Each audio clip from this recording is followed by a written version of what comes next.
Hi hello friends, this is Sai. మీరు చూస్తున్నారు SSR view. ఇది నా కొత్త ఛానల్ అండి.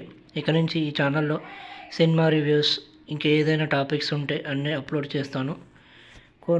నా కొత్త ఛానల్ మీరు సబ్స్క్రైబ్ చేసి, కమెంట్ చేసి, లైక్ చేసి, షేర్ చేస్తారని కోరుకుంటున్నాను. సో ఇక నుంచి నేను మ్యాక్సిమం సినిమా రివ్యూస్ ఇవ్వడానికి ట్రై చేస్తాను. సో ఈరోజు నేను వివరించబోయే ఫస్ట్ సినిమా ఆకలి రాజ్యం గురించి ఎందుకు చెప్తున్నావు బ్రదర్? ఎన్నో సినిమాలు ఉన్నాయి కదా, పాత సినిమా గురించి ఎందుకు చెప్తున్నావు అని అనుకోవచ్చు. కానీ ఈ సినిమా ఇప్పుడు రిలీజ్ అయితే మాత్రం ఖచ్చితంగా చెప్తున్నా కదా, కొన్ని వందల కోట్ల కలెక్షన్స్ వచ్చేది. ఎందుకంటే ఇది ఆషామాషి సినిమా కాదు.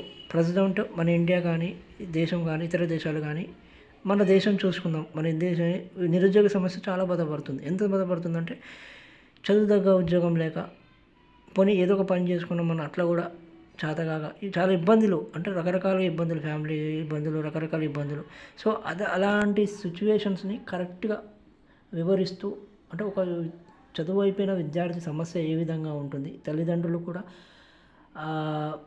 ఇంట్లో ఓ రకమైన ఇబ్బందులు ఎదుర్కొంటారు కదా, అలాంటి సిచ్యువేషన్స్ అన్నిటినీ క్లారిటీగా ఎమోషన్ని పండిస్తూ అప్పట్లోనే 1981వ సంవత్సరంలోనే కె బాలచందర్ చాలా అద్భుతంగా ఈ సినిమాని అప్పట్లోనే చాలా అద్భుతంగా తీయడం జరిగింది. ఈ సినిమాలో క్యాస్ట్ వచ్చేసి అందాల నటి శ్రీదేవి గారు, అసలు అద్భుతమైన నటన.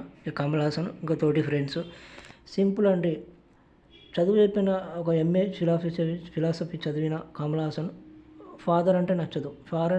ఫాదరు ఒక బ్రాహ్మణ్ చేస్తూ విద్వాంసకుడుగా పని చేస్తూ ఉంటాడు. హీరోనేమో తన నచ్చిన పనే చేయాలి, నచ్చినట్టుగానే ఉండాలి.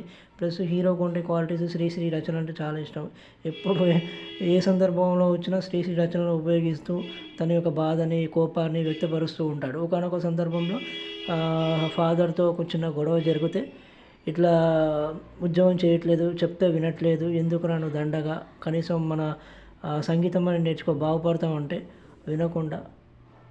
అట్లా కూడా వినకుండా నేను నచ్చినట్టు ఉంటా, నాకు ఇష్టమైన పని చేస్తానని చెప్పి ఇంట్లో నుంచి బయటికి రావడం, తర్వాత ఢిల్లీ బాట పట్టడం, అక్కడ కొంతమంది ఫ్రెండ్స్తోని కనీసం కిరాయి కూడా కట్టలేకుండా చాలా ఇబ్బందులు పడుతూ ఒక ఇంట్లో ఉండటం, ఫ్రెండ్స్ మధ్య తగాదాలు, ఇట్లా చాలా కామెడీగా ఉంటూ, ఎమోషన్ ఉంటూ, మంచి సాంగ్స్తోని ఈ మధ్యలోనే శ్రీదేవి పరిచయం అవ్వడం.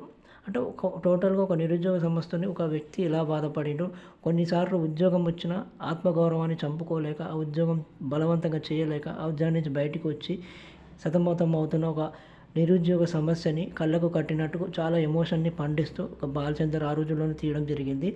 అప్పట్లో తీసినా కానీ ఇప్పుడు ఆ సమస్య ఇప్పుడు ఎక్కువ ఉంది కాబట్టి ఈ జనరేషన్కి ఈ సినిమా బాగా కనెక్ట్ అవుతూ ఉంటుంది. ఆ ఎమోషన్ని కళ్ళకు కట్టినట్టు చూపించారు. సో నేనేమంటున్నా అంటే, ఈ వీడియో ద్వారా చెప్పేది, ఈ సినిమా ఎవరైతే చూడలేదో ప్రతి ఒక్కరు చూడండి, మీ ఫ్రెండ్స్కి చూపించండి. ఎందుకంటే ఈ సమస్య వల్ల మన దేశం సిచ్యువేషన్లు ఎట్లున్నాయి, ఫ్యామిలీ సిచ్యువేషన్స్ ఎట్లున్నాయి అనేది ప్రతిదీ క్లారిటీగా చెప్పడం జరిగింది. ప్లస్ ఈ సినిమాలో డైలాగ్స్ ఆషామాషంలో గణేష్ పాత్ర great legendary dialogue writer Balachander direction అద్భుతంగా ఉంటాయి. పాటలు అద్భుతంగా ఉంటాయి. ఓ మహర్షి ఓ మహాత్మా అని ఇటీవల గుంటూరు కాడ ఎంట్రీన్స్లోనే త్రివిక్రమ్ ఈ పాటను ఉపయోగించడం జరిగింది. ఒక ఫిలాసఫికల్ మూవీ అంటే. సో నేను ఏమంటున్నాను, ఆకలి రాజ్యం సినిమా ఎవరైతే చూడలేదో ఈ సినిమా చూడండి, ఖచ్చితంగా మీరు సాటిస్ఫై అవుతారు. ఈ సినిమా ఇంకా 10 మందికి చూడమని చెప్తారు. నా సజెషన్ అనేది, ఇలాంటి సినిమాలని మనం కాపాడుకోవాలి.